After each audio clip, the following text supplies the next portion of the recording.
Quiero compartir un mensaje en esta mañana titulado La vida sin Dios. ¿Qué significa vivir sin Dios? No solamente en esta vida, sino también después de morir. Porque qué tragedia y qué terrible es para muchos de ustedes que nos escuchan que esta vida tan corta que tenemos, te resististe a la luz, rechazaste la verdad. Y todavía después, cuando tú mueras, no te imaginas el susto que te vas a llevar. Porque la Biblia habla claramente de un infierno. Veamos en primer lugar que esta corta vida es verdaderamente una tragedia, repito, porque llevará inevitablemente a una persona sin Dios a tener a continuación estos 5 puntos que he desarrollado. Pero antes de entrar en materia, quiero tener como una base Mateo 11, versículo 27, las palabras de Jesucristo. Dice así Jesús, pongamos muchísima atención. Todas las cosas me fueron entregadas por mi Padre. Y nadie conoce al Hijo sino el Padre. Ni el Padre conoce a alguno sino el Hijo y aquel a quien el Hijo lo quiera revelar. Damas y caballeros que nos escuchan, santos de Dios, nadie puede conocer a Dios si antes no conoció a Jesús. Esto es importantísimo, porque el ser humano es desarrollado por la ignorancia que existe de las Sagradas Escrituras, la meditación trascendental y el budismo, de religiones, etcétera, etcétera. Quiero llegar a Dios, o a través de viajes psicodélicos, o a través de drogas alucinógenas, o a través de diferentes medios, o a través de santos. Y la Biblia es clarísima. Dios manda al mundo a su Hijo Jesucristo para que Él sea el que nos conecte con el Padre. Así que en esta vida tú tienes que conocer a Jesús, el Hijo de Dios. Si tú me dices creo en Dios y no crees en Jesucristo, es una imposibilidad, es una aberración teológica. Es imposible conocer a Dios sin conocer a Jesús, porque es Jesús el que vino a reflejar al Padre. Entonces, cuando tú rechazas a Jesús, en primer lugar, vendrá el humanismo a tu vida. Vamos a explicar esto. Dentro de las filosofías, el humanismo es diferente al humanitarismo. El humanismo es la filosofía que percibe el mundo como el hombre. Es la filosofía actualmente del Foro Económico Mundial. Un hombre llamado Klaus Schwab, que acaba de renunciar, dejó a uno de sus consejeros, Noah Harari, que es judío por cierto también, que acaba de escribir libros diciendo que Cristo no existe, que la Biblia no existe, que a través de la inteligencia artificial se va a establecer realmente una mejor Biblia. Entonces, esto es el humanismo, creer que el ser humano tiene la solución al problema humano. Que no necesitamos los mandamientos, un código moral, no necesitamos códigos de conducta que vengan fuera del mundo. Tenemos aquí hombres demasiado inteligentes, intelectuales, y además tenemos la tecnología y tenemos la computadora. ¿Para qué queremos a Dios? Es exactamente a donde ha llegado el ser humano. Esto produce desde luego el comunismo, el darwinianismo, el hedonismo y todos los ismos que hay. Son filosofías que nacen precisamente del humanismo. Cuando yo era joven me decepcioné de la religión. Cuando conocí muchas cosas que contradecían el sentido común y la lógica más elemental, abracé la dialéctica materialista marxista, hegeliana, y pues creí que esto era realmente lo que el mundo necesitaba. El problema son las luchas de clases, y si el proletariado derruba a la burguesía, ¿verdad? Entonces va a haber una equidad, una igualdad económica, y ese es el problema del ser humano, que los ricos, los capitalistas le quitan el dinero a los pobres, etcétera, etcétera. En aquel tiempo, para ser comunista, en el tiempo en el que yo milité en este partido, necesitabas, en primer lugar, tú no podías ser comunista si no eras ateo, porque el comunismo es ateo de fundamento. Número 2, tenías que ser humanista, tenías que creer que realmente Marx, Engels, Lenin o los posteriores hombres, ¿verdad?, que fueron un fracaso en el siglo pasado, tenían la solución para el problema del ser humano. Tenías que ser también darwinianista, tenías que creer que venimos de chita, que somos el producto completamente de los animales. Y cuando en 1954 se descubre el ADN, pues el doctor Hendrix y el doctor Watson, cae completamente la mentira y el fraude más grande del siglo XX, la teoría de la evolución. Ahora la teoría de la evolución es imposible sostenerla, así mismo como el ateísmo, filosófica y científicamente, porque el ADN echa abajo totalmente la teoría de la evolución.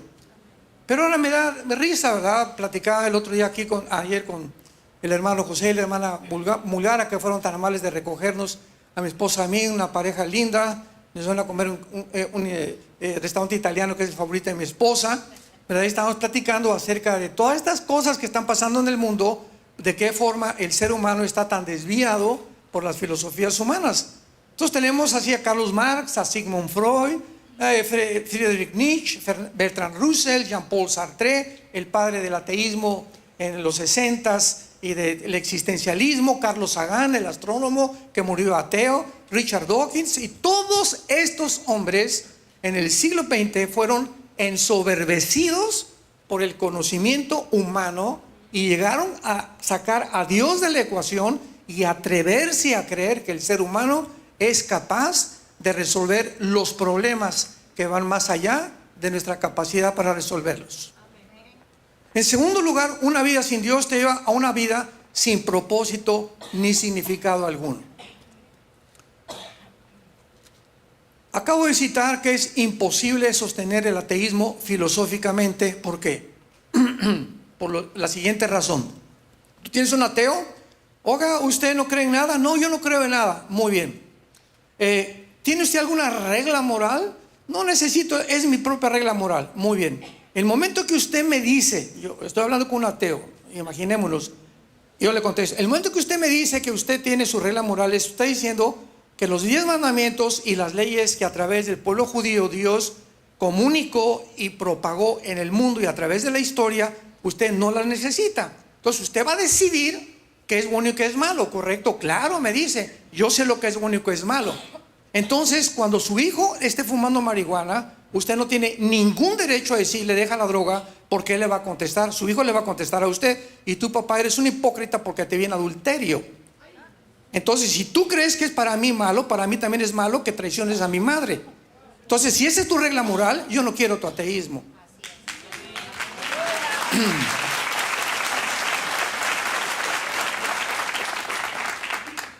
Hace 3000 años, en el libro de Eclesiastés, capítulo 2, versículo 11, el rey más sabio de toda la existencia humana, Salomón, después de probar toda la sabiduría y todo el conocimiento que tenía, escribió este libro maravilloso, y dice el capítulo 2, versículo 11, que él dijo después de todo lo que él obtuvo: miré yo luego todas las obras que habían hecho en mis manos, el trabajo que tomé para hacerlas. He aquí todo era vanidad y aflicción de espíritu y sin provecho debajo del sol. Después volví a mirar a ver la sabiduría y los desvaríos y la necedad, o sea, las locuras del hombre. Porque ¿qué podrá el hombre hacer después que venga del rey? Nada, sino lo que ya ha sido hecho. Y he visto que la sabiduría sobrepasa a las locuras del ser humano como la luz de las tinieblas. El sabio tiene sus ojos en su cabeza, mas el necio anda en tinieblas. Pero también entendí yo que un mismo suceso acontecerá al uno y al otro. La palabra clave aquí en el libro de Eclesiastés es la palabra vanidad. Vanidad de vanidades es la vida. Esta palabra en el hebreo significa vaciedad, sin sentido ni propósito alguno.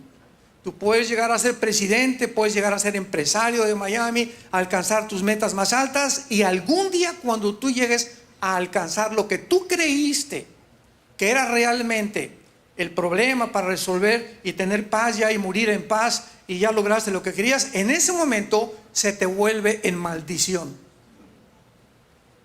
En ese momento Dios te va a quitar lo que tienes, o vas a tenerlo sin que te lo quite Dios, pero no tendrás el don para disfrutar lo que tú tienes. Lo dice el capítulo 6 de Salomón, de aquí de Eclesiastés. Dice: he visto un mal debajo del cielo, a quien Dios le da dinero, mujeres, casas, castillo, Lamborghinis, bla, bla, bla, etcétera, etcétera. Pero, hay un pero. Dios no le da el don para disfrutar todo lo que tiene. Entonces, esa cantidad de personas, ¿verdad? Mi padre fue político en México y viví mucho tiempo, era amigo de presidentes, trabajó para 2 presidentes en México. Vi el ambiente donde se movía mi padre y vi a esos amigos expresidentes que ahora están no sé dónde, solamente Dios sabe, morir realmente como animales. Llegaron abandonados por su esposa, se casaron con otra, tenían hijos regados por todos lados, multimillonarios y con una vaciedad, con un sentido de querer hasta quitarse la vida, decir, pues de todo esto, ¿qué sigue? O sea, ya tuve el poder, ya tuve el dinero, porque cuando subimos a la cúspide y al éxito sin Dios, comenzamos a descender. Mientras más alto subas, más rápido vas a caer. En tercer lugar, encontramos también que una vida sin Dios va a llevar de una forma inevitable al amor al dinero. Dice la Biblia en Eclesiastés capítulo 5, versículo 14, el rey Salomón: cuando aumentan los bienes, Eclesiastés 5:11, también aumentan los que los consumen. ¿Qué bien pues tendrá su dueño sino verlo con sus ojos? Dulce es el sueño del trabajador, con mucho como o poco, pero el rico no lo deja dormir todo lo que tiene. Hay un mal doloroso que he visto debajo del sol: las riquezas guardadas por sus dueños para su mal, las cuales se pierden en malas ocupaciones, y los hijos que engendraron nada les queda en la mano. Como salió del vientre de su madre, desnudo vuelve, yéndose tal como vino, y nada tiene en su trabajo para llevar de su mano. En 1 Timoteo capítulo 6 versículos 9 y 10, el apóstol Pablo dice: porque la raíz de todos los males, la raíz de donde brota todo, es el amor al dinero. El dinero no es malo. Tú puedes tener 3 Mercedes-Benz, 2 Lamborghinis en tu casa ahorita, vivir en la mejor zona de Miami, etcétera, etcétera. No es malo tener riquezas, es malo amar lo que tienes. ¿Cómo puedes tú saber si realmente eso que tú tienes le ha quitado el lugar a Dios en tu vida? Porque si tienes lo que tienes y Dios no es la prioridad en tu vida, en segundo lugar, ¿cuál es nuestra segunda prioridad? Nuestra esposa. Después de Dios es mi esposa. En tercer lugar, mis hijos. Y en cuarto lugar, mi trabajo o el ministerio. Se lo he dicho a los pastores también. Si nosotros no ponemos en orden estas prioridades establecidas en la palabra de Dios, estamos completamente desarticulados de la voluntad de Dios.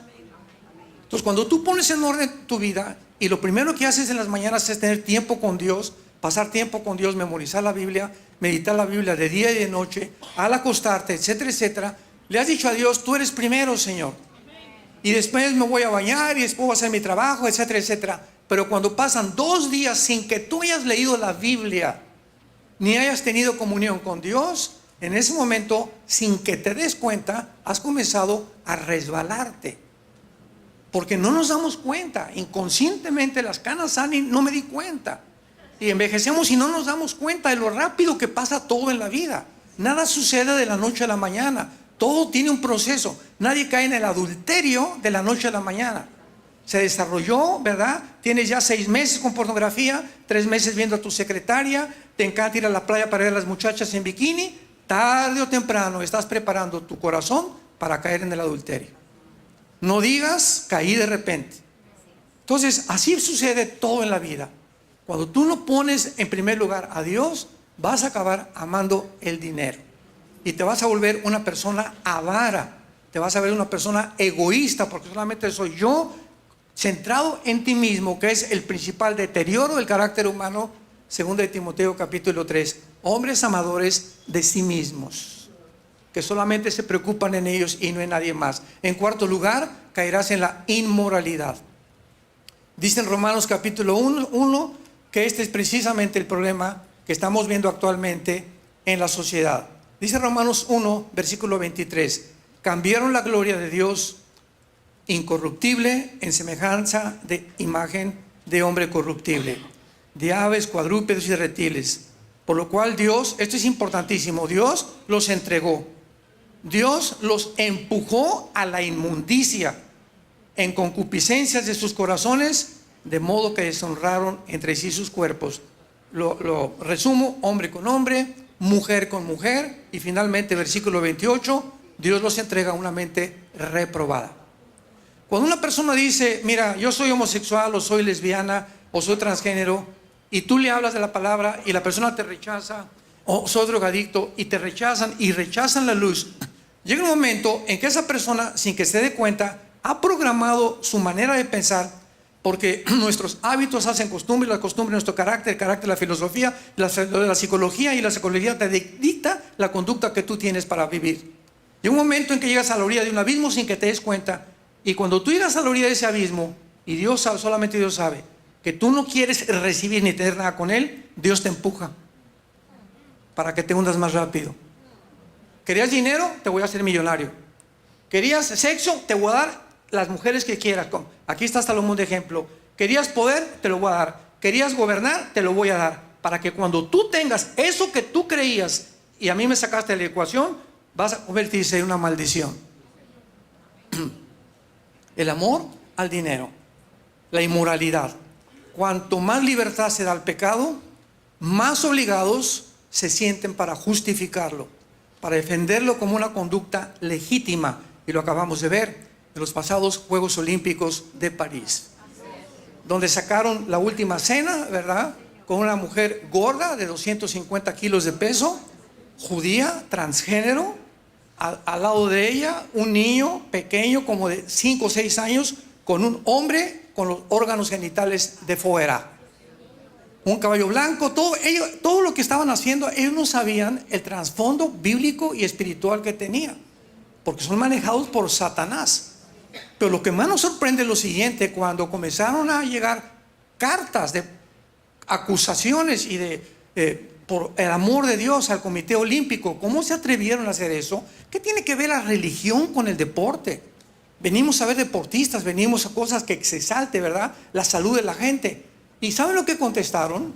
Pues es que la gente no aprecia el arte. ¿Es un chiste? O sea, tan loca están las personas en Francia para justificar el pecado y decirle que es arte, y que los que lo critican es porque son unos completamente retrógradas que ni siquiera el arte pueden apreciar. Es que así pasa en la vida. Si tú le dices a una persona, oye, pero ¿cómo es posible que a esa niña le cambies el nombre cuando su nombre es Lupita? Y sabes una cosa, si el ginecólogo dice que tiene XX, es niña de los pies a la cabeza. Y si él tiene XY, es hombre de los pies a la cabeza. ¿Cómo es posible que genetistas y médicos y doctores se atrevan a apoyar y a sostener esta barbaridad?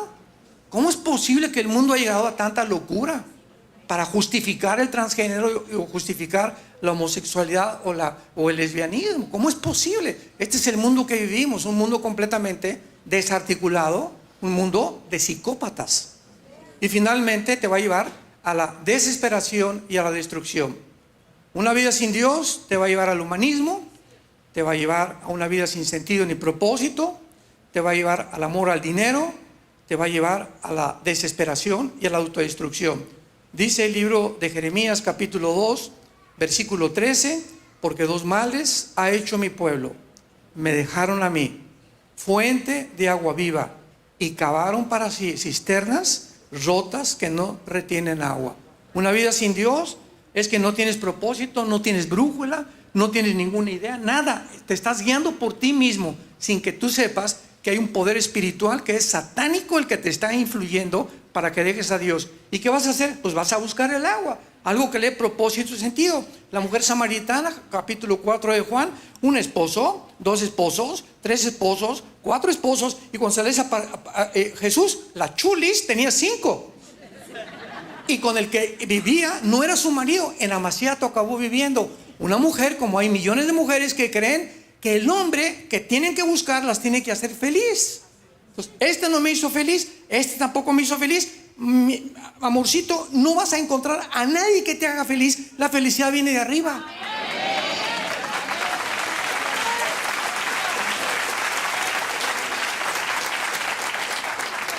Elizabeth Taylor, 9 esposos. Ninguno era suficiente para ella, la mujer más bella del mundo, digo, en el siglo pasado.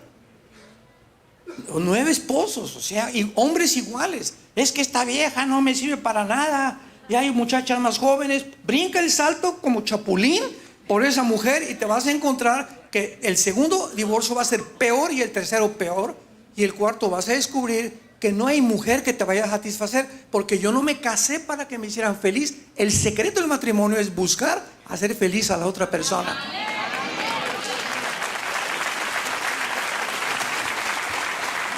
Contrario, ¿verdad? Contrario al ego que todos tenemos. Todos buscamos, dame, sírveme. Mi vieja, mis chilaquiles, ya los quiero ahorita aquí a las 7 de la mañana. ¿Sabes qué, viejo? Pues vayas a bañar porque no le voy a dar nada. Te contesta a tu esposa. Y eso es el fracaso del matrimonio. No entendemos que el matrimonio es el gimnasio de Dios. Ahí nos entrenamos a humillarnos. Amen a sus esposas, maridos, como Dios amó a ustedes en la cruz. Y Jesús no vino a servirnos, nos vino a servir. Y el que cree en Jesús sigue sus pisadas. Ahora veamos en último lugar la vida sin Dios en la otra vida. Lucas capítulo 16. Ojalá que todos hayan traído su Biblia. Los que la trajeron se van a ir en el rapto. La tristeza más grande que puede existir es venir a la iglesia el domingo sin Biblia. Qué triste.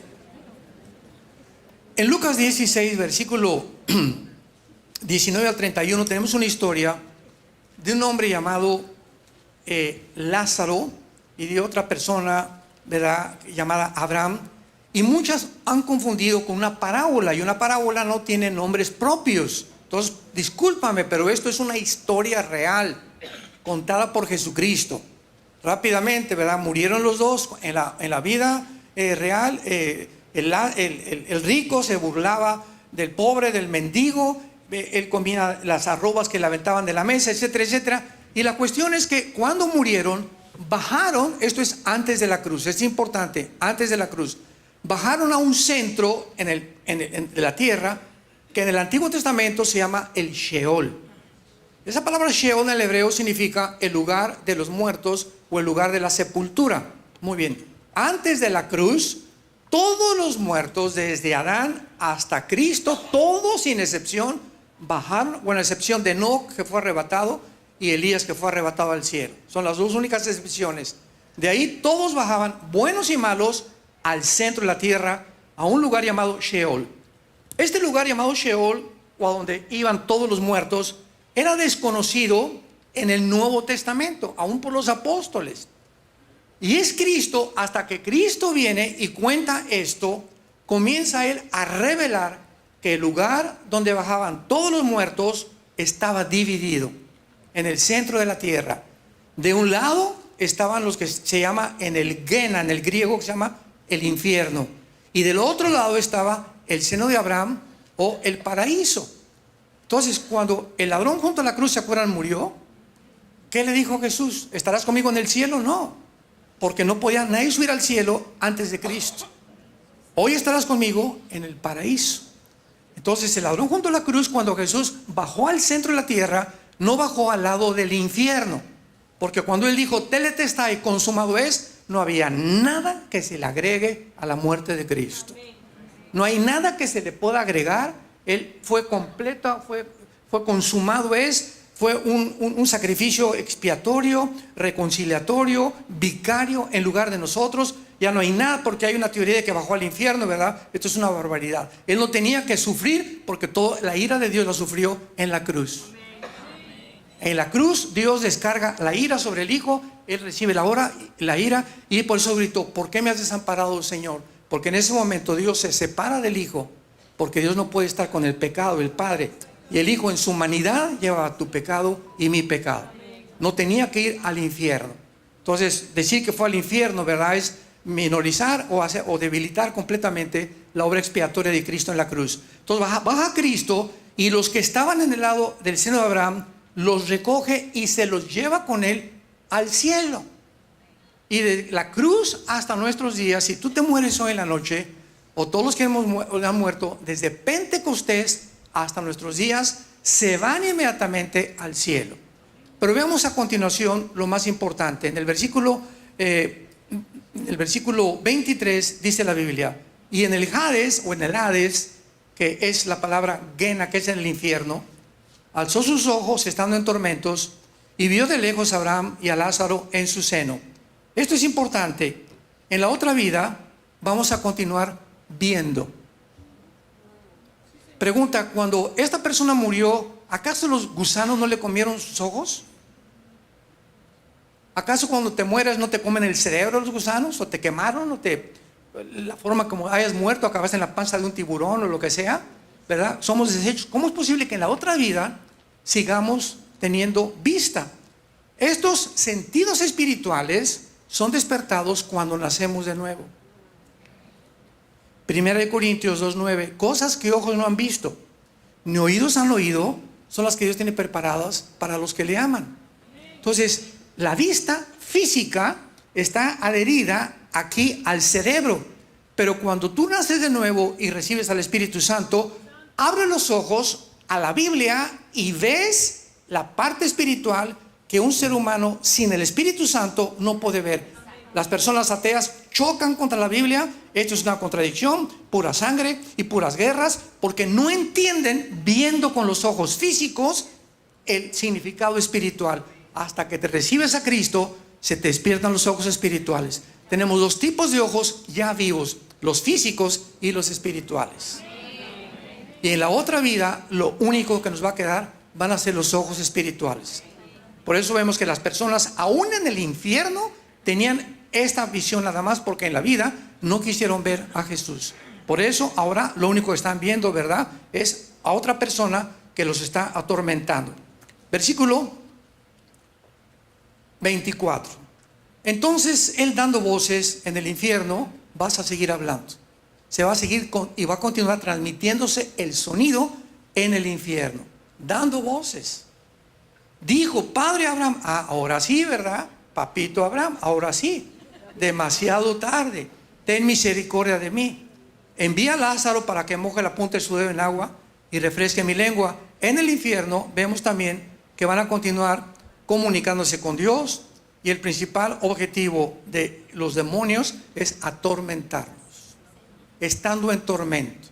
En Apocalipsis 9 dice la Biblia que en uno de los trompetas los demonios van a ser sacados del abismo y van a atormentar a los seres humanos. Ahorita lo que te atormenta, lo que no te deja dormir, los intentos de suicidio, la depresión que estás atravesando, la angustia que estás atravesando, el estrés que no te lo puedes quitar, es obra sobrenatural de espíritus que están operando en tu mente, porque el objetivo principal satánico es atormentarnos, impedir que tengamos paz y que disfrutemos de la vida. En versículo más adelante dice: y tengo sed. Dice: tengo sed. Aparte, esa sed, ¿verdad?, no quisieron el agua de la vida, pero ahora en el infierno van a tener sed, pero sed física. Jesús dijo: cualquiera que saque agua de este pozo volverá a tener sed. Cualquiera que crea que las mujeres, que el dinero, que el poder, que la gloria, el mundo va a satisfacer, te vas a quedar con sed. Yo vengo a satisfacer tu sed. Y en el infierno podrán experimentar una sed que no quisieron ser apagada mientras vivían. Y versículo 25, lo más importante: y además dice esto, había una cima entre nosotros, de manera que los que estaban aquí no podían pasar al otro lado. Y cuando el que estaba en el infierno le dijo a Abraham: dile a mi padre, te ruego, que envíes a casa de mi padre, porque tengo hermanos, que no vengan a este lugar de tormento. O sea, van a tener conciencia del infierno de sus familiares, de sus hermanos, que viven todavía en Miami y que no se han convertido, o que se han convertido, y si se convirtieron ya, ¿verdad?, no van a pasar igual del tormento como tú si te vas al infierno y te mueres en esta noche. Y vean lo que Abraham les dice: a Moisés tiene y a los profetas. O sea, si en esta vida tú no aceptas a Cristo, no hay segundas oportunidades. El día que tú mueras se acabó para toda la eternidad. Ya no hay ninguna otra oportunidad en ninguna parte del universo en el que tú puedas tener la oportunidad de ser salvado. Y le contestó el hombre: no, padre, es que si alguno va a casa de los muertos, se arrepentirán. O sea, si alguien sube en la noche: yo vengo a decirte, y le jala los pies a tu abuelito, que te arrepientas, viejo rabo verde. Pues aunque alguien se aparezca y aunque haya un milagro y veas a un paralítico que se para de la silla de ruedas, si yo veo un milagro me voy a convertir, no es cierto, no es cierto, no es cierto. La fe no es por ver, es por oír la palabra de Dios.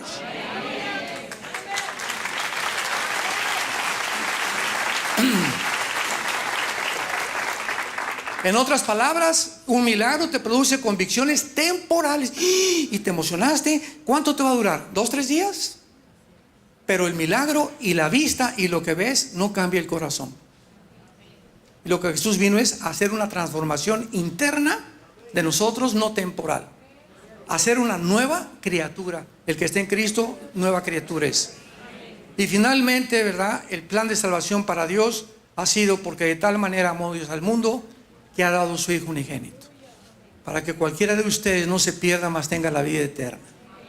Tú no tienes que morir hoy en la noche, mañana, un ataque al corazón, un cáncer inesperado, un accidente automovilístico, un balazo que no sabes de dónde puede venir. Tú no tienes por qué atravesar la vida en esa incertidumbre. Tú puedes hoy en la noche dormirte sabiendo que tienes la salvación porque has creído en el nombre del Hijo de Dios. ¿Qué tienes que hacer? Número 1, arrepiéntete de tus pecados. Arrepiéntete de tus pecados. ¿Qué es arrepentimiento? Arrepentimiento es reconocer un cambio de mente. Yo tengo que cambiar ya mi manera de pensar conforme al humanismo. No es el hombre el que tiene la solución, no es Sartre, no es Nietzsche, no es ninguno que tú me puedas traer, no es Buda, no es Zoroastro, no es Mahatma Gandhi, no es la Madre Teresa, no hay nadie en el cielo y en la tierra más que Jesucristo. Si tú no llegas a este convencimiento de mente, no te has arrepentido. Tú no puedes ser comunista como antes, ¿verdad? Y a Cristo. Como he oído a los líderes comunistas ahora. Es que yo creo en Jesucristo, pero siguen explotando a la gente. No puedes. El que no recoge conmigo, desparrama, dijo Jesucristo. Eso es arrepentirte, reconocer que solo Cristo te puede salvar. Número 2, creer que en la cruz pagó con su sangre por tus pecados. Y número 3, que resucitó de los muertos, que hay vida después de la vida, y que si tú en ese momento lo recibes, vivirás eternamente a su lado. Oremos. Padre, gracias te damos por tu palabra. Gracias por tan grande sacrificio en esa cruz, porque nos has hecho renacer para una esperanza viva por medio de Jesucristo entre los muertos. Te damos gracias, Señor, por un amor eterno con el que nos has amado, y porque ahora yo puedo morir en paz. Saber que en el momento en que yo muera, vendrás a mí, me recogerás y podré ver el fruto de todo lo que tú hiciste y de la transformación de mi vida, para que la corta vida que me has dado la viva yo para los demás. Oh Dios, quiero quitar los ojos de mi persona, de mis intereses propios, y comenzar a amar a las personas más cercanas a mí, que son mi familia. Esa es tu voluntad. Yo puedo ganar 1 millón de personas, construir 100,000 iglesias. Todas estas obras, aunque son importantes, no son la prioridad. Dios quiere formar un carácter en nosotros. Quiere que le obedezcamos y que podamos dejar una semilla, una herencia, a través del ejemplo que hemos dado con nuestra vida, siguiendo a Jesucristo. Gracias, Señor. Dile: te invito a mi corazón como mi Señor y mi Salvador. En el nombre de Jesús. Amén.